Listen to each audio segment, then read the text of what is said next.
What's up, everyone? Welcome to Fantasy Football Today, DFS. My name is Sia Nejad, and of course, I'm joined on a Friday this week by Meg Shoup and Mike McClure. Meg, we're going to be doing this Friday show at 11 o'clock for the next 2 weeks, and then we'll be back to our Thursday show. How you doing, and how you feeling about this slate? Yeah, doing great. First of all, I hope everybody had a great holidays. And yeah, with the holiday week, it's like you don't know what day it is, but I'm fine doing it on a Friday, right? You don't know what day it is, but it's Friday. We're here. I'm happy to be with you guys, and had a nice little extra Christmas present. Hit a single entry, which you and I always talk about, underdog drafts for the 3-game Christmas slate. So that was a lot of fun. Won a nice little extra $1,000, a little Christmas bonus for myself. So that was a ton of fun. That's fantastic. Absolutely love to hear that. Mike, how you doing, and how you feeling about this slate? Doing well, Sia. Love this time of year. Obviously, nothing better than the holidays, which are intertwined with football. It's always all football all the time here. Look, we've got this main slate, but we've also got a 2-game slate on Saturday. We're rolling into the college football playoff as well. And then right after that college football playoff, we're back to another week of the NFL. So just a crazy time to end 2025. As far as this slate, I will say it's probably not my favorite, but anytime you feel that way, it's very likely the same for all of your opponents. So there's always relatively equal opportunity. So we are going to make the best of it. All right. Mike Robb in the chat complimenting Meg. We got Grizz in the chat. Liddy is in the chat. James as well. Hit the like button if you could. Thanks for joining the show. I know it's tricky around the holidays, with people watching content and maybe watching it later, listening to it later. But I want to thank everybody that's watching now or listening later on the audio version of this podcast on Apple, Spotify, or wherever you get your podcast. I do want to mention that our contest is live. Claire's producing the show today. She's going to have that in the YouTube comments. She's going to have our DFS contest in the podcast description and maybe even in the chat here, so you can sign up while you're listening to the show.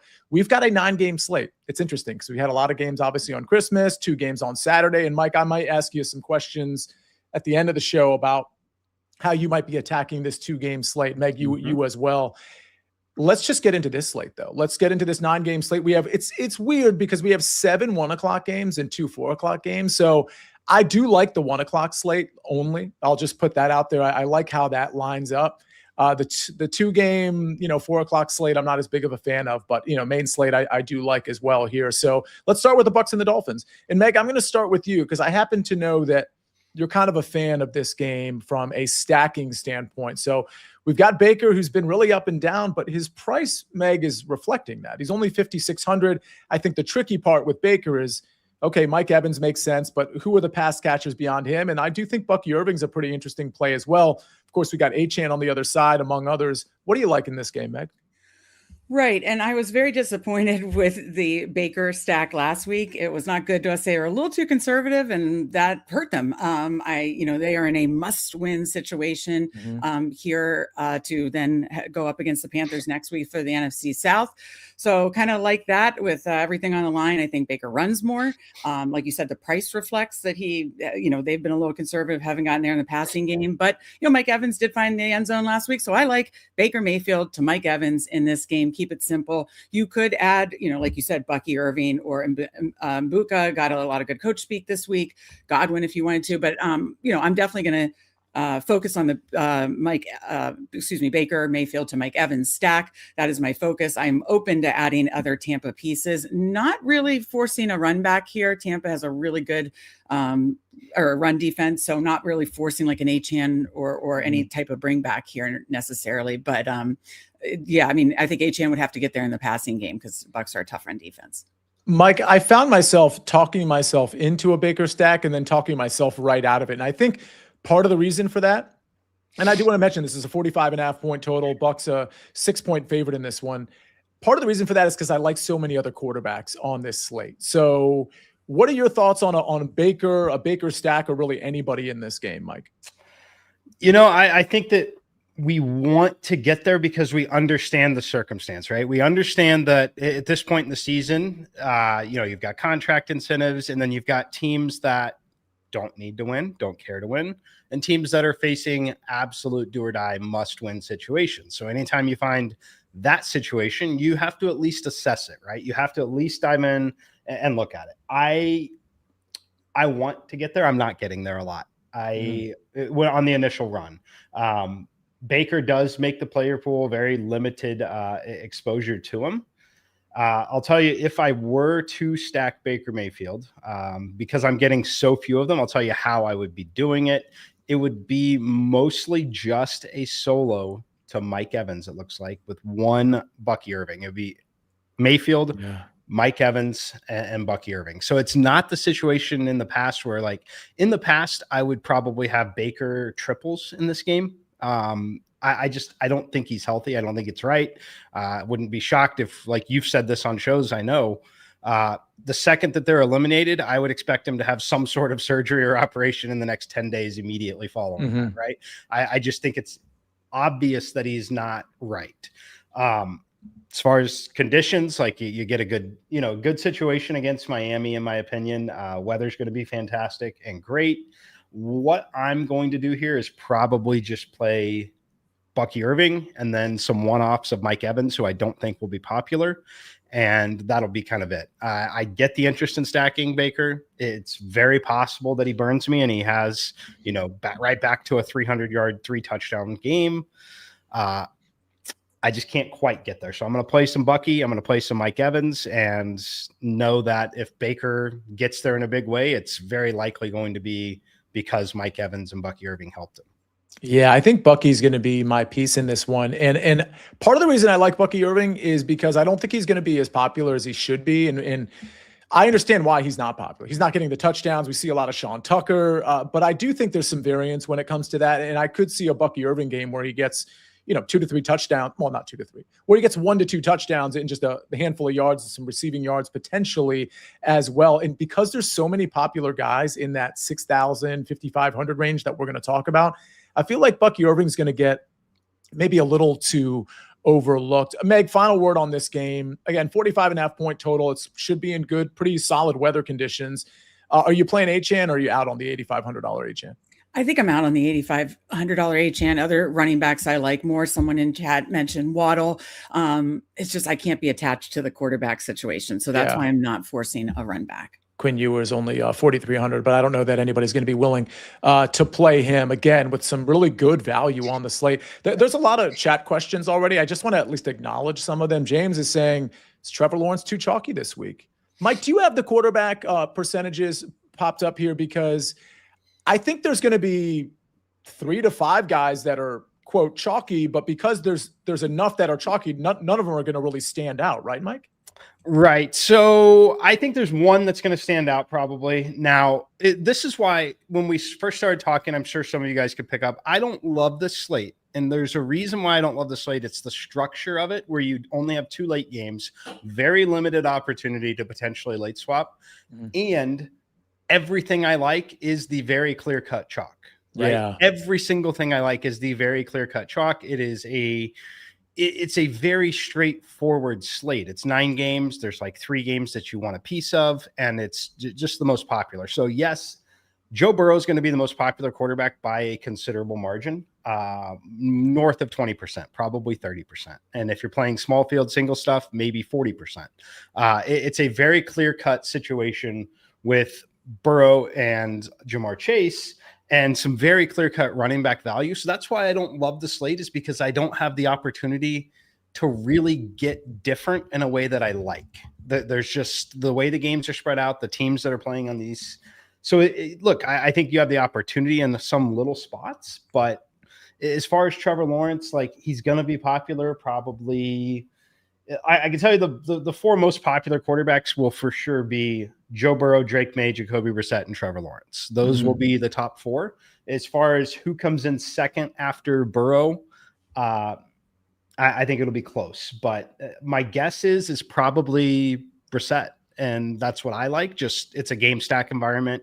They do have some correlation to one another in this spot. So the question was, will Trevor be too popular? I don't know about too popular, but you're certainly not catching a bunch of leverage on the field by playing Trevor Lawrence. I feel like Drake May's ownership is going to, like, as we get closer, is going to actually tick down a little bit just because of his price relative to some of the other guys. I absolutely agree with the other three. And we'll talk about it on the show, but maybe it comes down to playing some of these chalky plays, but just playing them a little differently than other people are playing them with, maybe with an extra stacking partner or different types of correlation and run backs. Let's go to the Steelers and the Browns. And if you have questions, get them in the chat. I do want to acknowledge Richie Small, Scott Kobe in here, Kirk Schroyer. Let's see. Nitty is in here, and Liddy. That's funny. Mountain Piper. Everybody, thanks for being in here. Really appreciate it. We'll get to some of your questions as well. Meg, Steelers-Browns doesn't have a ton of intrigue, although there are some and I say that because it's a 34.5-point total. Steelers on the road here, favored by a few. There might be some implications when it comes to how important this game is to the Steelers, depending on other games. So that's something we can talk about, but let's just assume it's an important game. Fannin at 5K, I'm not going to argue with anybody that wants to play Harold Fannin, obviously. We don't have DK Metcalf in this game for obvious reasons. Adam Thielen, Marquez Valdez-Scantling, I think are decent darts, but nobody I'm super intrigued by. Jalen Warren and Kenneth Gainwell, I think, is where it gets super interesting because I'm still inclined to play Kenneth Gainwell, although I question with this particular game script where he's going to be on the touch share versus Jalen Warren. It's all that to say there's some good prices here, even on Dylan Sampson, but I'm just kind of out on this game. What say you, Meg?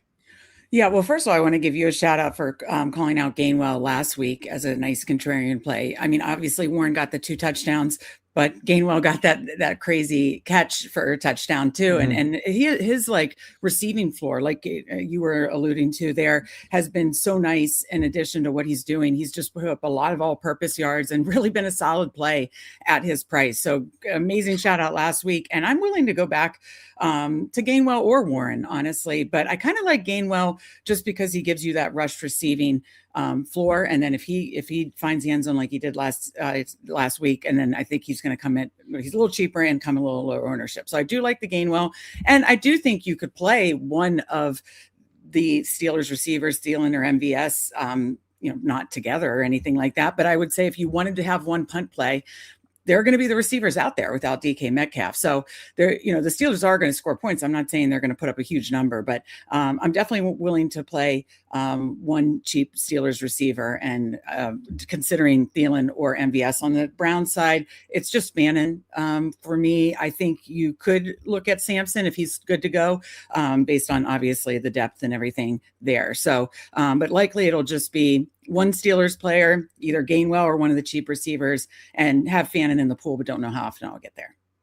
All right. Yeah. I mean, as far as Dylan Sampson is concerned, normally I'd say, 5,100. That seems like a pretty good price on a low end running back. But because there's so much value in this 5K, low 6K range, I just feel like I'm not going to get there. Mike, you put in the chat Browns defense. So if we're talking about a cheap defense, 2,500 for the Browns.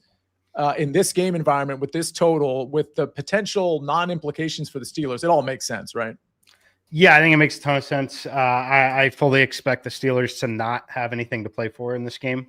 And the beauty of it is they're not competing for the wild card spot, really. They're competing for the division. And Lamar's out. He's not playing on the road in Green Bay. The Ravens season, in my opinion, is over. So I don't think this game's going to matter for the Steelers.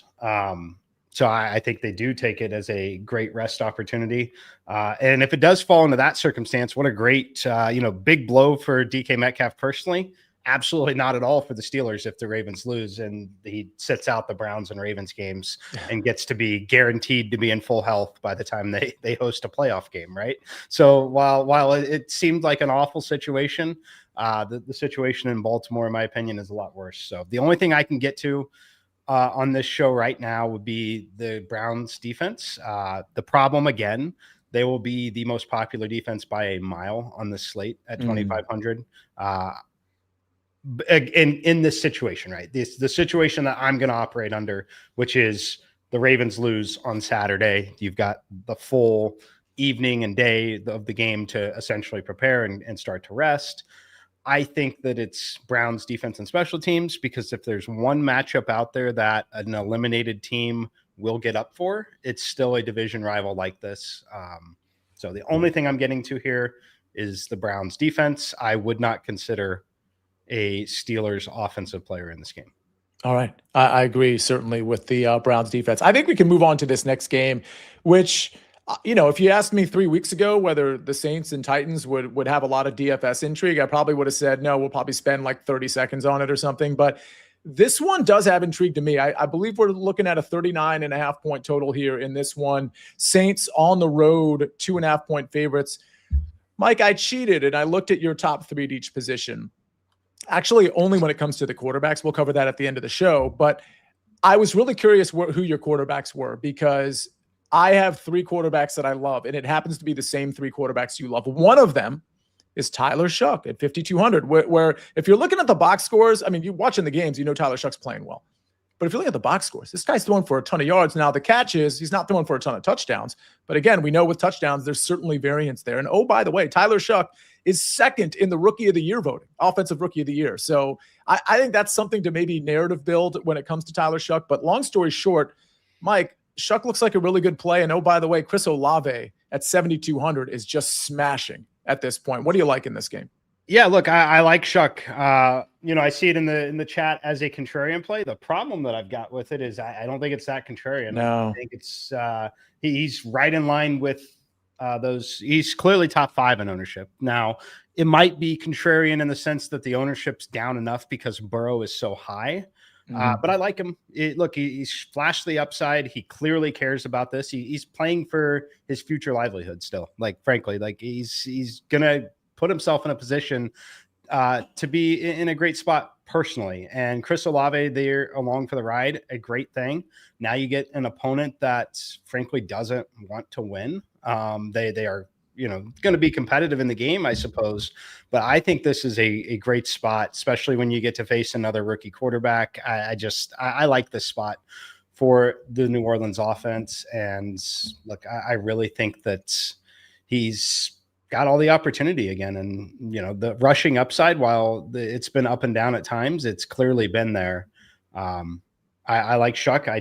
I don't know that I'm going to pair him with anyone. If I do, it may be the other utility knife in Taysom Hill.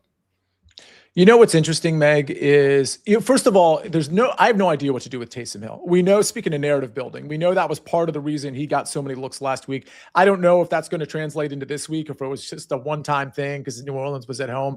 What I do know is that, especially with Devon Vele out, Chris Olave and Juwan Johnson are getting, this is, to me, a very condensed target share. So while I would normally say, well, Tyler Shoup can work with his legs, I could maybe not pair him with anybody and just kind of hope he spreads it around, but also picks up a rushing touchdown and, 40 rushing yards or something like that.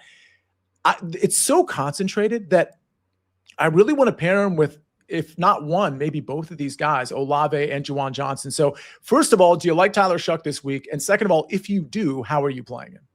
The exact same that you guys just said, the Tyler Shoup double stack with Olave and Juwan Johnson, because it's so condensed. That's it for me in this game. I think you could consider Pollard on the other side if you wanted to. But I think I'm probably just going to stick with that stack. I don't know, honestly, how much I'll get to the stack. It'll probably be more. There's other quarterbacks I like that I'll probably get to more, but I definitely have Olave and Juwan Johnson in my player pool and could see me having at least one in most lineups. I'll mention two things here. One, I don't really like, just like you alluded to, Meg, I don't really like a run back. You don't have to force a run back in this game, especially with the total and the implied total from the Titans. I understand the Saints implied total is pretty low as well. But the other thing I wanted to say was that I'm doing the NFL prop show with Prop Stars and Dave Richard at 3:00 on the Sportsline YouTube channel. Claudia is normally on that show, but it's just going to be us three on this Friday. And one of the props I'm considering is Tyler Shoup over 222.5 passing yards, which I do really like, but I question maybe with Devon Vele out. I understand he was out last week too, but maybe it's just not as prolific for Tyler Shoup, but I still lean to the over there. Chris Olave's receiving over is 67.5, 68 in some places, 69 in some places. I like his over as well. And I would consider Juwan Johnson, whether it's receptions or yards. And again, I feel like I'm chasing the obvious here, but then again, the Titans are a pass funnel. Like you don't run on the Titans, especially if you're the New Orleans Saints. I'm wearing Saints colors, by the way. That's an accident. But with Audric Estime and Evan Hall and Taysom Hill running, like you're not going to run on the Titans, okay? Not because they're so amazing, but because that's not how you attack the Titans. I just feel like this sets up really well for the pass catchers. There's a lot of people who like the Raiders in the chat, which I think is so interesting. Michael Mayer, which totally makes sense. I know people were mentioning the Ashton Genty chalk, so people are like, hey, Trey Tucker, hey, Geno Smith. Hey, careful what you wish for here, everybody. But we are going to get to that game. But I think we can move on from this time. Mike, anything to add on the Saints here before we move on to Seahawks Panthers? No, not really. Yeah, I'll consider playing Tyler Shuck. I'll probably have one of my 5 lineups, or one of my in the 5 lineups I'll have one. In the 20 lineups, I'll probably have a max of 3 of Shuck. Okay. Let's move on to the Seahawks, and I'm definitely going to have some Shuck stacks as well. Let's move on to the Seahawks and the Panthers. Mike, I'll start with you again here. Seahawks favored by about 7 in this one on the road in Carolina. Another pretty pedestrian total, 42.5. I mean, it turns out I didn't really get anywhere. Not that I've finalized all my lines, but I don't really see myself getting anywhere in this game. Not to say that Kenneth Walker's a terrible play or JSN at 8,600 is a terrible play. Ted McMillan's only 5,900. I kind of get that. If people got stung by Jalen Coker at 4,400 and they want to go back to him because nobody's going to play him, I kind of get that as well. Rico Dowdle, 6,000. Mike, I'm not getting anywhere in this game, though. Are you? I'm playing JSN. I know a lot of people may not like him this week. I think this is going to be a game that could be very competitive, and I think he'll have the opportunity. And it's also kind of the lack of – it's the whole reason the slate is not super great. As someone in the chat pointed out, a lot of things do feel kind of obvious this week. When you go look at, like, upside and pricing, like – I don't know that I want to play a guy like Jonathan Taylor at 7,800 against Jacksonville in that spot, just the way they're playing. They're throwing the ball more. Buffalo and Philly play each other. That game pace of play could be much slower. We know Jamar Chase is great and the clear-cut top play on the slate. I'm not going to play Achane, so there's kind of a lack of like ways to spend up and true upside on the slate, which is why I love JSN. I think that there are many scenarios, win or lose, that JSN has 100 yards, 2 touchdowns, and that easily is a top 2 or 3 scorer on the slate, if not the number 1 overall scorer on the slate. And I can play him with Jamar Chase extremely easily in the same lineup. So I'm like giving myself in my opinion, a strong probability of having number 1 and number 2 overall scorers on the slate by just simply playing Jamar Chase and JSN. So I'm playing a ton of JSN this week. And so just to summarize what you said on the front end there, playing JSN, especially with Chase, is basically a way on a chalky slate to get a little bit contrarian because most builds aren't going to have that. Is that what you're saying? Most builds won't have it. They'll definitely have Chase. Like Chase is going to be potentially double the JSN ownership. He's $300 cheaper than JSN. Yeah, I just think that there's a scenario where you can play and have both of them at this point.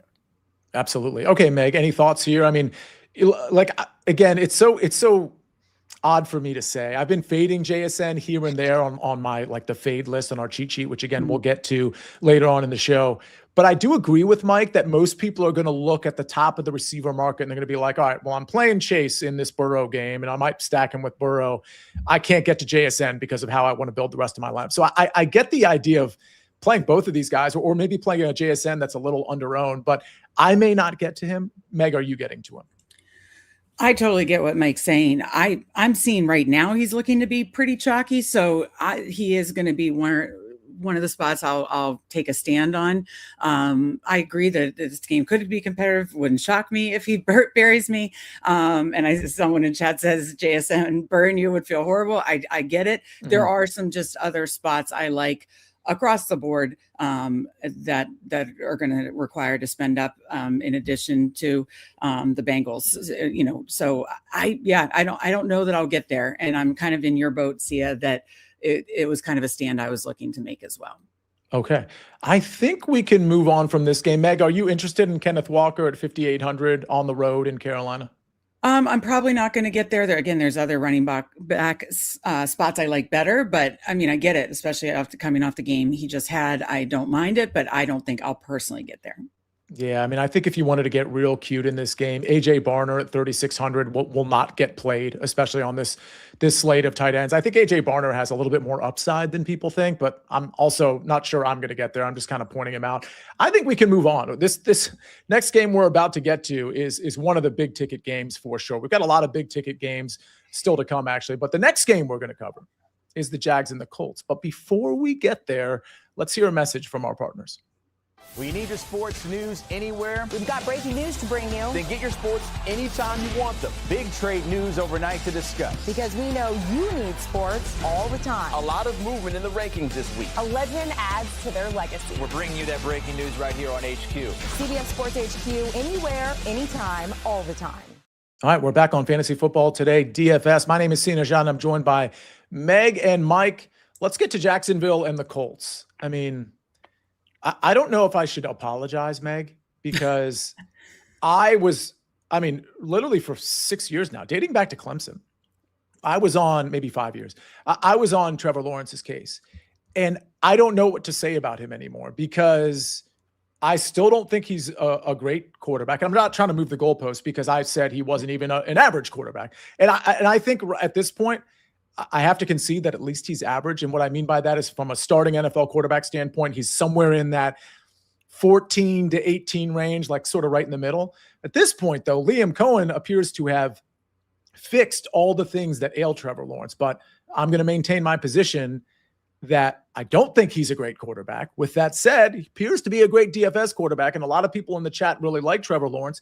He's 6,100. I think you could make the argument, Meg, that you could play him solo, that he doesn't necessarily need a stacking partner because it is hard to decipher between Brian Thomas, Jacoby Myers. Obviously, Jacoby's the guy there a little bit, but Parker Washington getting a lot of looks. They're all relatively cheap. And oh, by the way, Travis Etienne has been rushing like garbage, but happens to catch a lot of passes and ends up in the end zone. So to me, if I'm playing Trevor, and I don't think I'm going to be on him too much, I might play him solo here, or I might double stack him with hoping Brian Thomas has a big game, and I might stack him with Thomas and Jacoby Myers. How are you playing Trevor if you're playing him at all?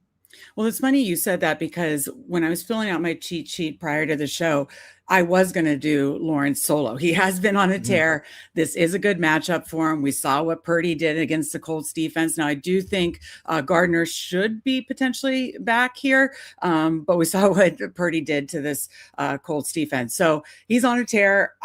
He's definitely in my player pool. I'm not forcing a stack with him because, like you said, it can get spread out. So you could certainly consider any of his stacking partners or stacking options, but if I played, I might do it solo. And that's what I was considering here. And then on the Colts side, you could, of course, play Jonathan Taylor. It's definitely a tough matchup. And, it just hasn't been working as well of late with the offensive line issues and that kind of stuff. I actually like Alec Pierce. He had almost 100-yard game against the Jaguars. And as we saw with Phillip Rivers, he wasn't afraid to get it to Alec Pierce downfield last on Monday night. So Alec Pierce is a kind of a contrarian play that I don't mind if you wanted to do kind of a Trevor Lawrence on one side. Again, if you want to stack it, great. I may not force that. And then maybe an Alec Pierce on the other side.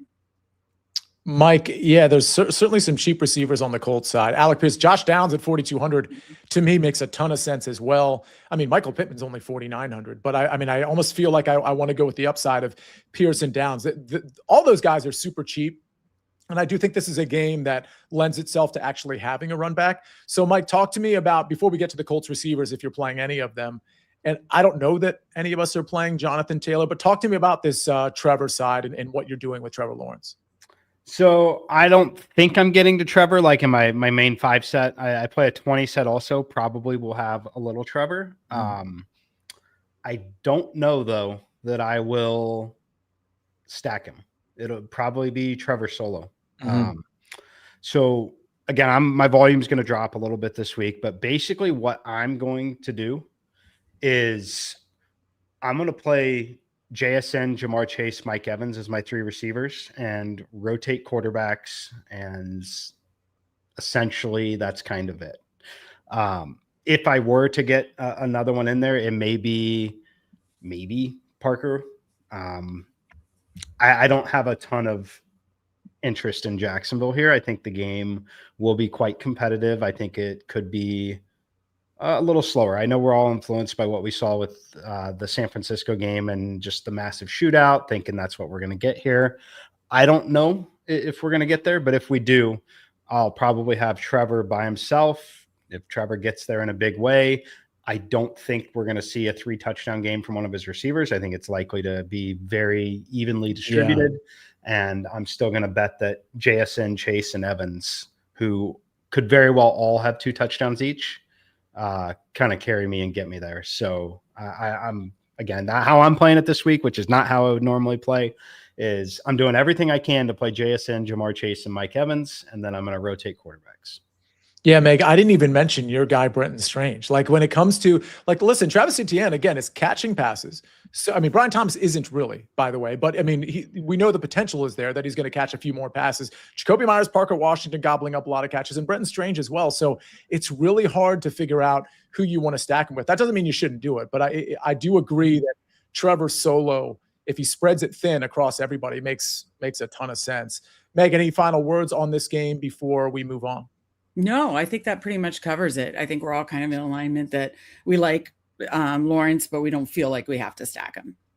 Let's move on to a game with a running back that's going to be very chalky, very popular. Again, Mike sort of led the show by talking about the chalky plays. The obvious plays are like really the obvious plays. So a lot of people talking about Ashton Jeanty in the chat, which we're going to get to him in a little bit. I even have a prop on Ashton Jeanty that people might want to hear about that I gave out on the early edge this morning.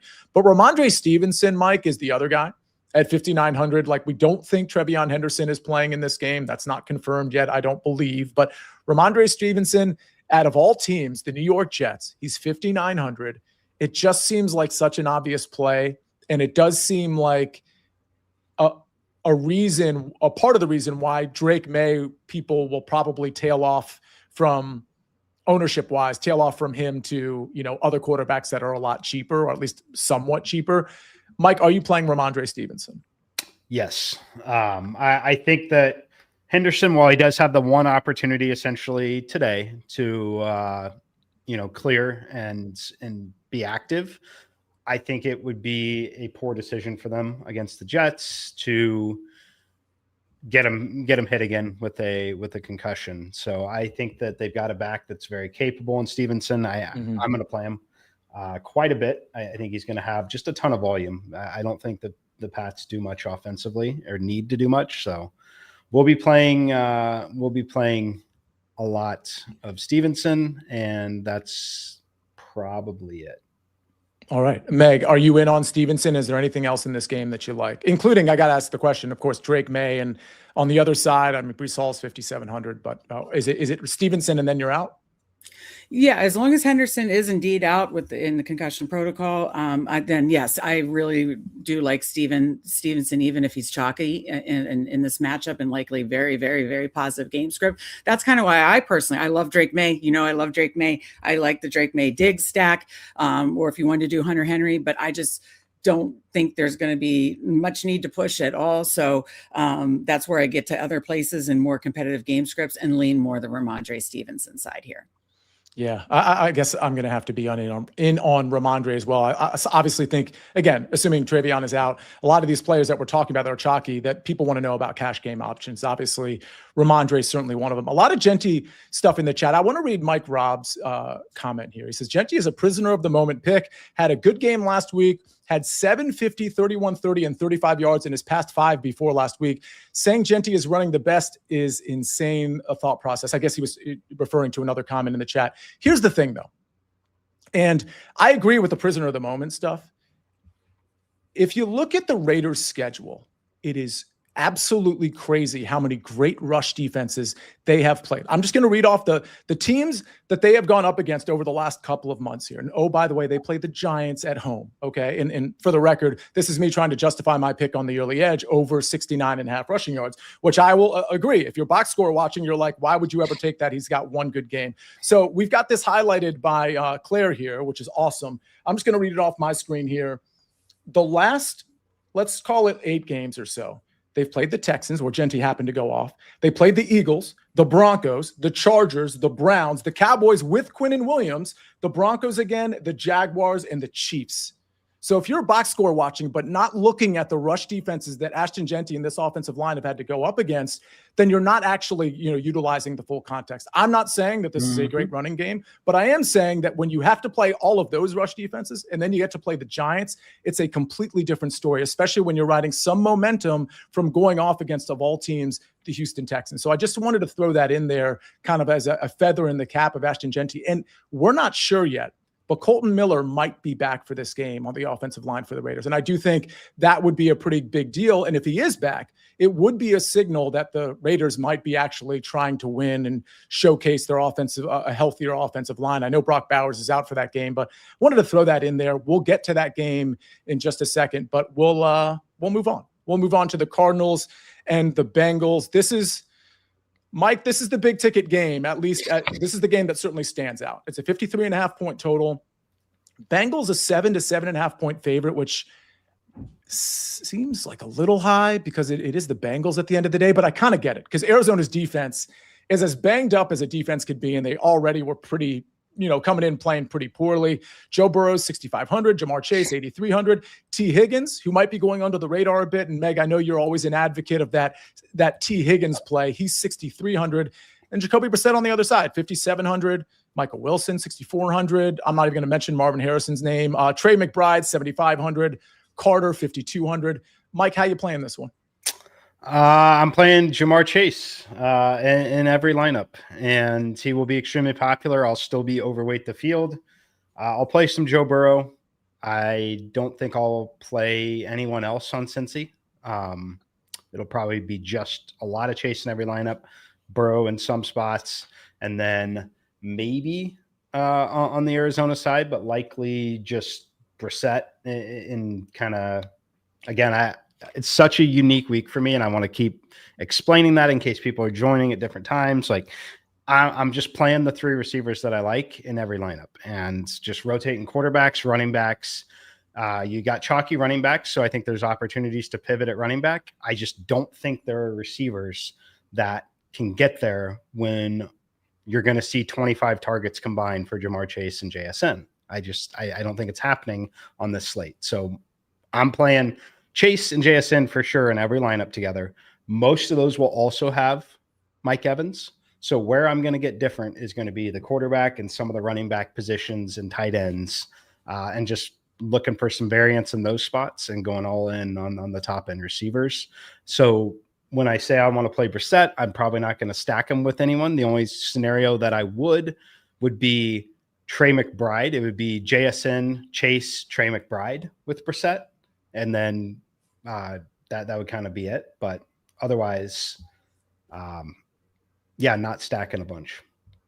Meg, how are you playing Joe Burrow? And are you also playing some lineups with Jacoby Brissett? If so, who are you stacking these guys with?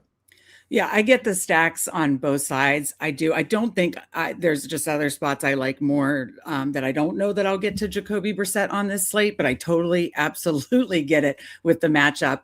So I get the stacks on both sides. I am leaning the Burrow side here as well. Burrow, Chase, Higgins, very expensive. And of course, you could single stack that as well, or even throw in one of the receivers and Gesicki, or one of the receivers and Chase Brown. You could certainly do that as well.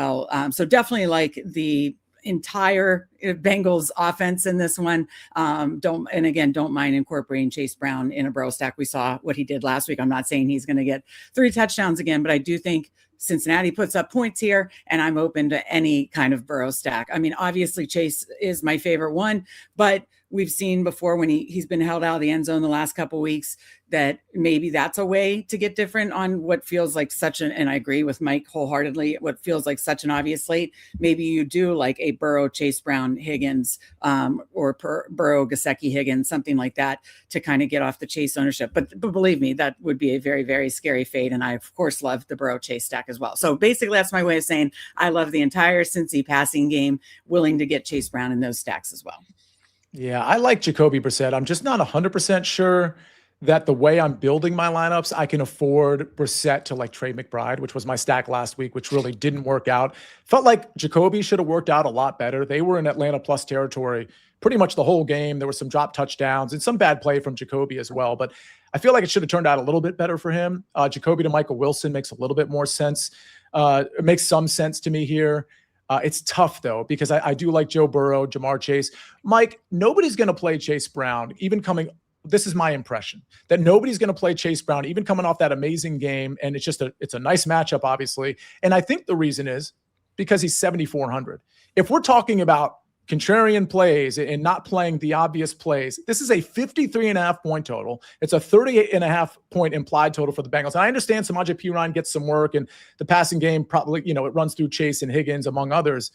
But you'd agree with me that nobody's really playing Chase Brown?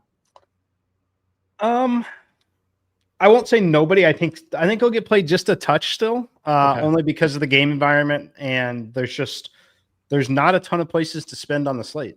There really isn't, right? Which is, again, why I'm employing the strategy that I am, especially on a PPR site like DK. I think Brown could be 15 to 20% owned still. Like, I think he'll be more popular than Achane or James Cook. Okay. Which seems a little crazy maybe, but he's been there, the game environment overall. I think he'll still be close to 20%. I'm looking at some updates as of now. Budda Baker, concussion, thumb, ruled out for week 17, which was probably anticipated. But again, Arizona, that's not just the only new injury for them. They've got a lot of new injuries. I mean, I honestly think the Bengals will be able to do whatever they want. I'm not even sure 30.5 is a high enough implied total, frankly. I mean, I kind of lean to the over, and I think the weather is going to hold up. There is a chance of precipitation and very light winds, but the temperature should be okay. And last I checked on the precipitation, I thought it was going to be more pregame rather than during the game, but that is definitely something to monitor just in case. Meg, anything else on this game? I'm trying to think. Are you playing Chase Brown at all? Yes, I am playing Chase Brown, and like I said, I'm willing to play him in Burrow stacks too. So, yeah, I have a lot of interest in Chase Brown here. Just a lot of interest on the Bengals, and of course, Trey McBride on the other side. Like you said, when you're deciding to spend up, this is like the matchup for tight ends. And he is, tight end one. So, definitely have McBride in my pool as well here for a potential run back. So Ben Kings is asking, and I think he's asking for DFS, Michael Carter or Stevenson. So I was going to bring up Michael Carter because again, at 5,200, he seems like a great play. However, there's so many cheap running backs that I don't know that a lot of people are going to be like, yeah, I really want to play Michael Carter. I would rather play Stevenson, of course, especially in cash, but I don't know that you have to choose between the two necessarily, but I think Michael Carter is at least a sneaky play. In the same vein, he's not Chase Brown, but in the same vein of Chase Brown, people are going to be wanting to play Jacoby Brissett and a couple of pass catchers. I think Michael Carter, if we think the air is taken out of the ball for whatever reason, Chase Brown and Michael Carter both make some sense to me. Mike, any thoughts on Michael Carter before we move on to the 4 o'clock games? I get it if you really need the salary savings. Projection-wise, they're not remotely close, really. I mean, Ramondre, as crazy as it sounds, we'll have him around 20 as a median projection, which is putting him essentially where the top 3 running backs in the NFL are in those spots, if he's the true workhorse. I mean, it'll be essentially the equivalent of a free square would be Ramondre. So I'm not going to get to Carter because of that. I'll eat the chalk on Ramondre most likely. I'd be more I'm not going to get there. Now, one more note, because it's his teammate, Ramondre, and they should win the game easily. They've got opportunity. The Patriots do have opportunity to get some incentives going on here with a guy like Hunter Henry. Let me see if I can find where I had him noted. And then I also got big money for Diggs as well. Stephon Diggs gets $500,000 for 4 catches. That's a pretty big payout and a pretty attainable one. Hunter Henry needs 3 receptions for $250K. Again, doable, but he could have $500K total for 8 more receptions this season. So Hunter Henry is someone that could definitely could definitely get there. But Matt Collins as well, he needs 4 receptions for 400K. So there's all sorts of passing incentives that the Patriots may or may not be aware of. I generally think that they are aware of, especially considering the opponent here. So if you need to sprinkle some, I would consider some of those cheaper Patriots receiving options. All right. Well, we referenced Ramondre Stevenson as free square-ish, right? And we've got 2 more games to get to. And again, it's the Ashton Jeanty question. And this is the only week where we've been so emphatic on whether or not to play Ashton Jeanty. We're going to cover that right after this quick message from our partners. You can always count on Sundays with the NFL on CBS and Paramount Plus. So even if you can't count on accurate expiration dates, that is a rookie mistake, or people appreciating your fashion sense, Jim, the crowd is not on board here. you can always count on Sundays with the NFL on CBS, streaming on Paramount Plus. Glad we wear our good jerseys. Yeah. We're back on Fantasy Football Today, DFS here on the Fantasy Football Today YouTube channel. Make sure you're subscribed or have downloaded the podcast on Spotify or Apple. And if you can, it is the Christmas and holiday season, review the podcast. It literally takes 5 seconds to go to the show, scroll to the bottom, hit 5 stars, and maybe even say a few words about, then it'll be like 15 seconds instead of 5. Maybe say a few words about how much you like this show and whatnot. But a 5-star review we'd be very thankful for that on Spotify or Apple, wherever you get your podcast. Let's go to Giants Raiders. I don't know that there's a ton to talk about on the Giants side, although the way they're running the ball, Meg, I guess you could make an argument for somebody like Tyrone Tracy. It's, to me, the Raiders side, where some people look at Geno Smith and they're like, 4,400. They look at Trey Tucker and they're like 3,800. They look at Michael Mayer and they're like 2,500. I get all of that. For me, I'd rather go to Ashton Jeanty at 6,100 and mess with stacks somewhere else. Meg, what do you like in this game? I mean, I do like Jeanty, Trey Tucker, and of course a min price Michael Mayer now with Bowers out. However, I don't see myself getting, so I should be interested in playing Geno, but I don't think I will. I think it's more going to be a situation where I probably will, and it feels weird, but it's just such a good matchup for the Raiders. Honestly, too bad defense this year, but it's such a good matchup for the Raiders, and a good, as you talked about it, running back matchup, but just all around a great matchup. So as weird as it feels, I probably will have at least one Raiders player, whether it's Jeanty, Trey Tucker, or Michael Mayer in my lineups, just because I think a couple of them do get there. And so that's how I'm playing it from the Raiders side. Mike, what are your thoughts on this game? Listen, I'm a fan of Trey Tucker in general. I think I even played a couple of his props early in the season. So I kind of get the argument for like a one-off potential upside play with Trey Tucker. And I certainly get Michael Mayer for salary savings. But again, for me, it's Ashton Jeanty and probably get out with most of my lineups. What say you? Yeah, I'll play Jeanty. He'll be the most popular player on the slate for good reason. I will also play Michael Mayer at 2,500. Just if there's a spot that I'm willing to kind of sacrifice and punt here, would be the tight end position this week. You can play Tyler Warren in spots if you want. Harold Fannon's been good. We've talked about him, but it's really like Trey McBride, who's going to be like a wide receiver, and then a whole lot of middling. I'd rather punt at the tight end spot than get super skeptical with the cheaper wide receiver here. So I'll play Jeanty.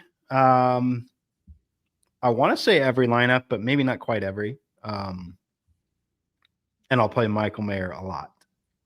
But that's okay. Any Giants, Mike? Are we considering? No. Yeah, I didn't think so. Okay, I think we can move on because listen, we spent the whole show kind of addressing Ashton Jeanty, and again, Meg, you addressed the potential for or at least the justification for people liking the Geno Smith stack. I'm not playing it, but like if you want to chase that, Geno's only 4,400. Like I totally get that with Trey Tucker. I mean, you can basically do anything you want with that lineup.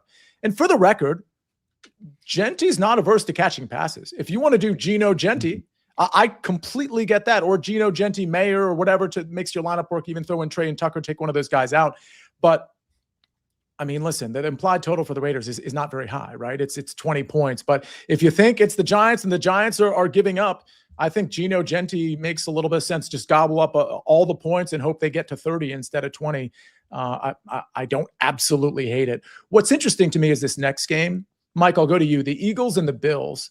It's a low total, 43.5 point total. The spread is pretty tight. Bills favored at home by point and a half here. I mean, nobody's talking about Josh Allen. Nobody's talking about James Cook. If they are, I haven't heard it. Saquon Barkley, Jalen Hurts. I mean, the star power is amazing, but nobody's interested in playing, or I suspect nobody's interested in playing any of these guys. Are you, Mike? Very interested in Saquon. I will definitely play Saquon. I think he's back to 20 plus touches every single game. And that's going to be the norm kind of going forward.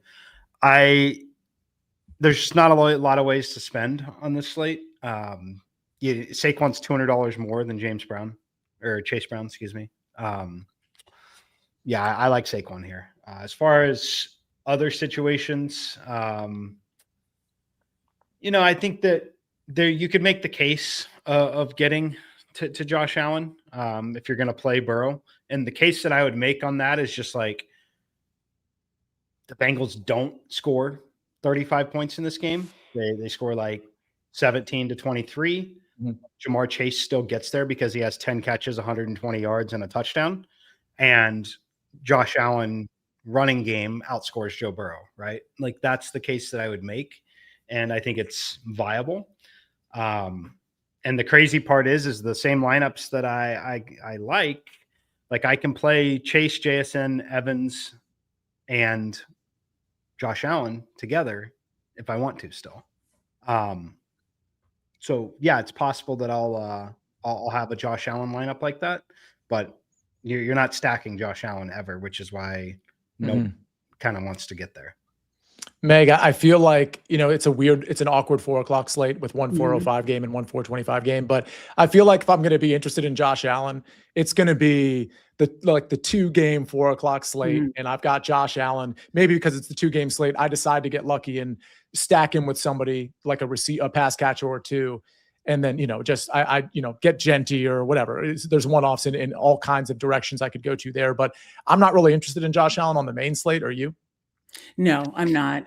Just the other, we gushed over Burrow. I mentioned Baker Mayfield. We talked about Lawrence. There's just too many other spots I want to go to. So no, but I think that's a great call out on the 4 p.m. only slate. And then when we were talking about the Raiders game and this is, like you said, a little awkward with just 2 4 p.m. games.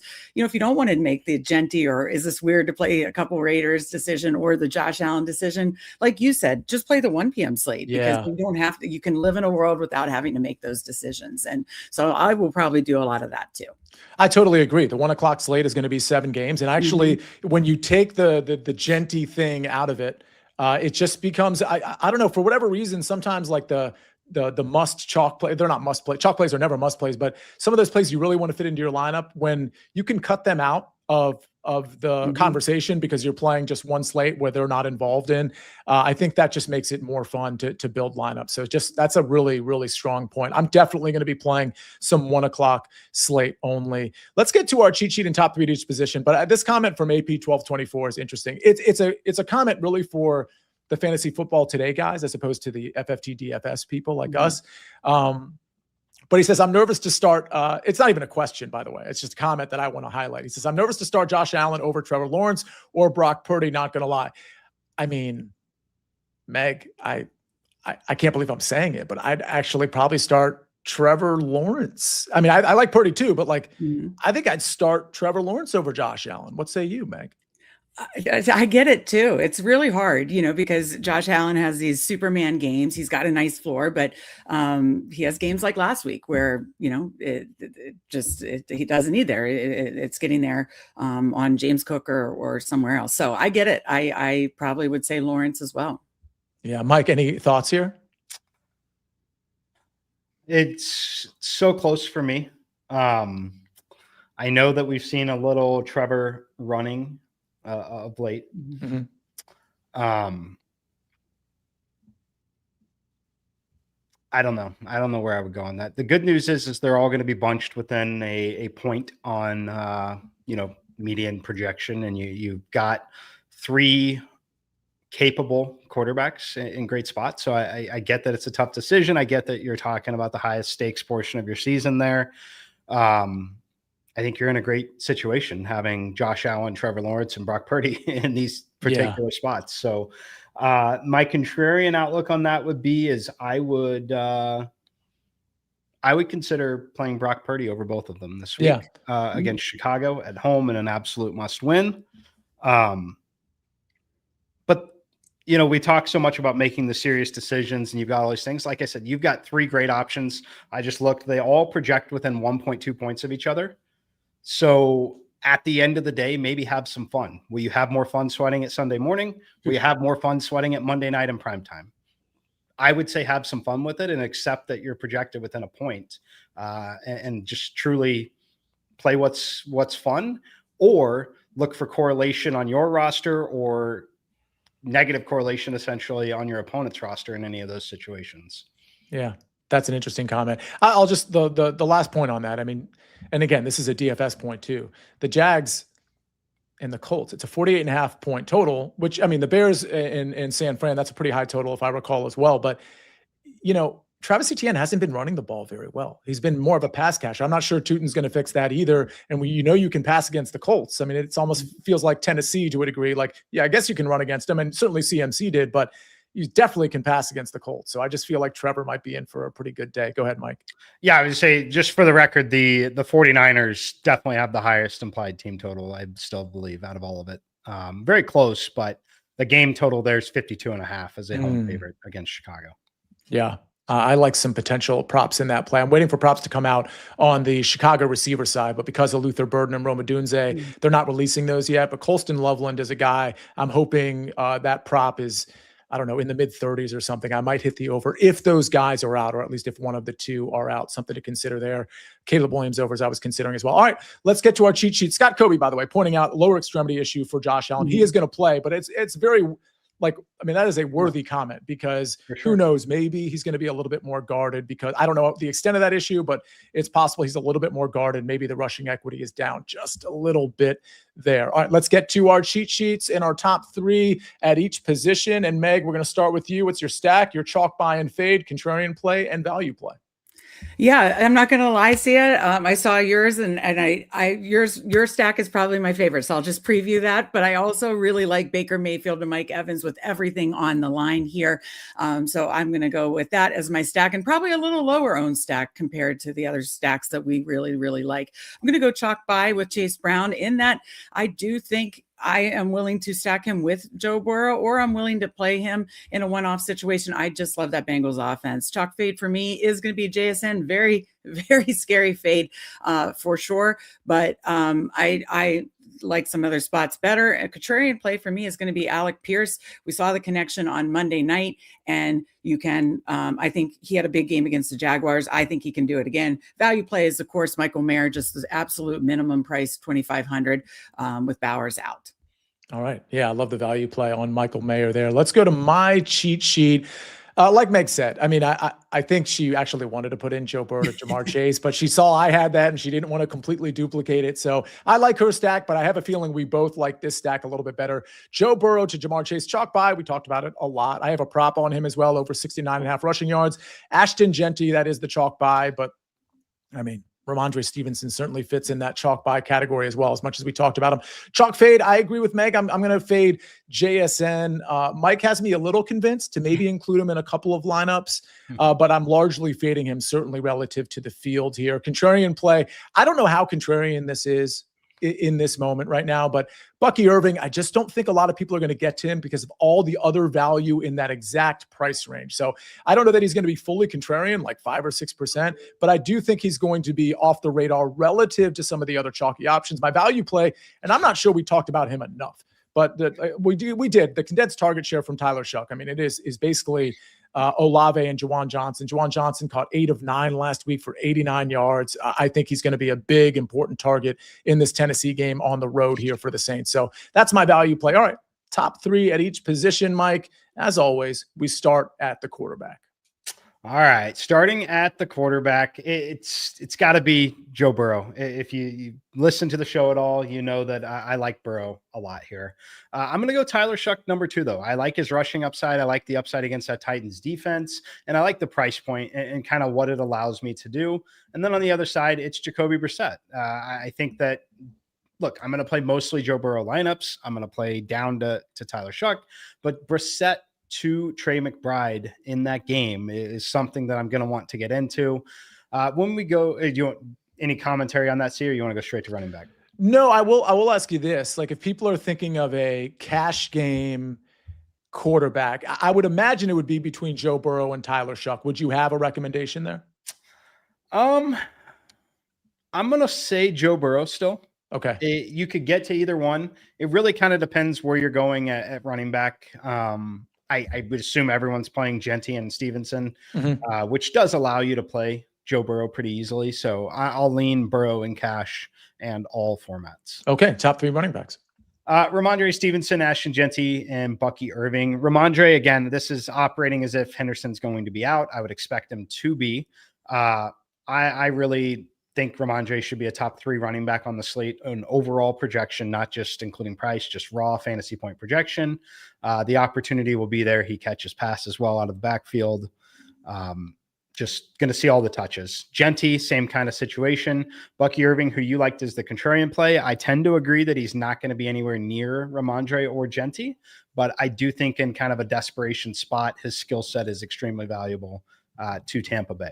Yeah, and again, I'm qualifying my contrarian play by saying he's not like your typical contrarian play. He's going to get some ownership. I'm just saying, relative to some of the other running backs in that range, you might get some at least a little bit of ownership leverage, especially if in tournaments you don't play one of Ramondre or Ashton Genty. Mike, talk to me about your top 3 wide receivers. Jamar Chase, JSN, and Mike Evans for me here. Chase and JSN, I'm pretty sure I will have in every lineup. Evans, I will drop out of some, and likely that scenario would be where I'm jamming Trey McBride in and kind of punting in other positions. But love these 3. I think there's a scenario that I get 6 touchdowns between Jamar Chase, JSN, and Mike Evans. But it's really just about the slate as a whole. You talked about maybe not wanting to play Josh Allen while he's beat up. You look at the other opportunities to spend, right? I'm going to pull up some of the salary real quick. I don't know that I want to play A-Chain against Tampa in this particular spot at that price. James Cook is $8K. Jonathan Taylor, against Jacksonville and the way that they're throwing, there's just not a lot of options to spend up on. So I'm going to jam in the, 2 of the best 5 receivers in the NFL right now. Yeah. I mean, it's a pretty good argument. Top 3 tight ends. Trey McBride. I'll jam in the best tight end in the NFL as well, playing in that high total game opposite of one of the best receivers in the NFL. It's McBride, Michael Mayer, and then for me, Taysom Hill. I think that you could get interesting and play Taysom Hill and Shoup together, and that would give you a lot of the offensive production for a very low price in terms of the Saints. But Mayer is just too cheap. And again, the position is extremely weak. It's Trey McBride at the top, a lot of middling options in the middle, and a couple of really cheap punts. If I get to play those punts, again, to me, there's just a scenario where the combination of Jamar Chase, JSN, and Michael Mayer together still significantly outscores Jamar Chase, a 6K receiver, and a 5K tight end, right? Mm-hmm. I just think that it's extremely likely on this slate. So give me McBride, Michael Mayer, Taysom Hill. Yeah, and I think Taysom Hill, the problem with Taysom Hill as it relates to Tyler Shoup is that we don't exactly know. I mean, it could be nothing, by the way, but it could be something like it was last week where he takes a little bit away from Shoup, which I only bring that up to bring up the cash game question. Joe Burrow was where you deferred to, Mike, and I think that's probably the proper play because Joe Burrow doesn't have a Taysom Hill problem, and Tyler Shoup potentially does. I still love Tyler Shoup. I still love his upside against Tennessee, but it's worthy of pointing out. All right, we don't have a Thursday night game. We usually do this on Thursday morning. I will say from a scheduling standpoint, I mentioned it at the top of the show. Next week, we're doing it on Friday again, and then we'll be back to Thursday. So it's just so everybody knows, if you're watching us right now, next Friday at 11 o'clock, we're going to be with you tackling the Week 18 slate, which will be really interesting because I mean, we talk about, Mike, we do a lot of shows, college football shows, and opt-outs and things of that nature. Like that will very much be some subject matter for week 18, with some teams not having to play, to creating value with other players and things of that nature. You're going to want to be tied in to this show for stuff like that. Meg, are you playing the 2-game slate? We got Texans Chargers on Saturday and Ravens Packers. I imagine you are. I haven't really looked at it yet. Have you? Yeah, I am going to play it. I mean, not a ton of volume, but I am going to play it. And, it obviously is going to be different than what we thought going into it, with Lamar likely out. And, the Packers really don't have a lot to play for either. Now they're kind of locked in the playoffs. So I am going to play it. I think I might try to be more contrarian and play a little more of the Chargers side, and hope against the Texans defense that's a little more contrarian. But on a 2-game slate, I don't know that it will be. So still thinking that through. Now, Mike, tell me how, are you emphasizing a particular team or I don't know if you've looked at it yet, because we've been busy with the Christmas slate and, of course, the Sunday slate. Now, the Packers still do need to win one of these games. So there is that. Talk to me, Mike, any thoughts on this 2-game slate on Saturday? So correction on that. The Packers do not have to win another game anymore. Oh, my bad. With the Lions losing, they're in. That's right. I'm sorry. Good point. We all kind of thought the Lions would win and assumed they'd find a way to win as a touchdown favorite in that game. But now that they could, some things could change a little bit. I'd have to look at the true playoff picture real quick. I don't know that anything changes. Let me see. Nothing. I don't think anything would change unless the Rams were to lose. The Rams losing. The seeding could matter. They want to win. They want to win for the seeding. Although, if I'm a Packers fan, I would absolutely love being the 7 seed playing the 2 seed Bears, and they're like that. They would absolutely love that matchup, I think. But yes, they probably still want to win. As far as running lineups, I haven't done it yet because I need to know who's playing quarterback. Lamar's out. Jordan Love, because they don't have to win, it's a possibility that he doesn't play. Right. But Malik Willis is also beat up. It's a possibility he doesn't play. I don't know yet in this particular spot. Like Meg, I would be leaning into the Chargers. And the reason why I would lean into the Chargers, the perception is the Texans are the best defense in the NFL. And while that is true, if you've watched when Justin Herbert has been phenomenal this year, it's been when he's been just running for his life, essentially. He gets to be a creative football player at that point, and his true skill set shines. I think that's what we see here, and I think he'll be peppering some of those shorter area targets. A guy that I will play on this slate heavily will be Keenan Allen. So it'll be a little bit of Keenan Allen there, but as far as the rest of it, I'd love to give you more info now.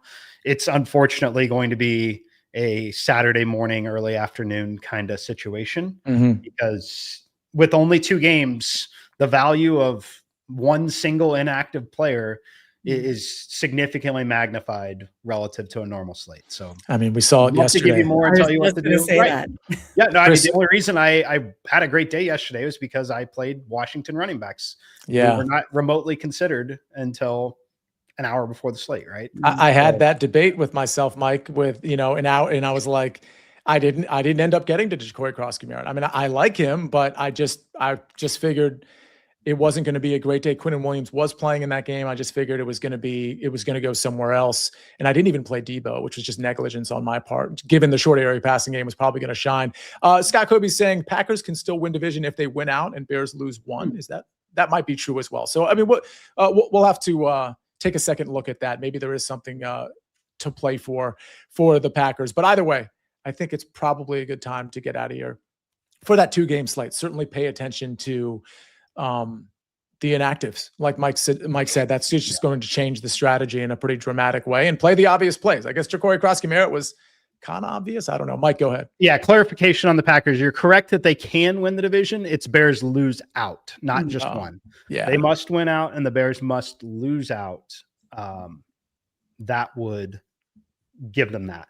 Right. And then the division winner with their record depends on Philly as to whether or not they're a 2 seed or a 3 seed. And if they essentially become the 3 seed, congratulations, you get the Super Bowl favorite Los Angeles Rams. So It's tough sledding in the NFC right now. A lot up in the air. But yes, there is a path for the Packers. It involves the Bears losing both of their games. Relationship status, it's complicated. All right. Well, what's not complicated is that we've got the link to our DFS contest. We only made it 150 deep this week just because a little shorter notice because of the Friday show. So make sure you sign up for that contest, podcast description, YouTube description. It's also in this live chat here. Everybody, thanks for joining us. Kirk, Bink Kings. I probably read that wrong. Scott Kobe, everybody that's been in here, AP, Conscious, so many in here. We really appreciate that. A lot of people watching. Come back Friday at 11 o'clock and watch us again. And don't forget to review the podcast if you can. Meg, thank you. Mike, thank you. What a great show, everybody. We'll see you soon on FFT DFS.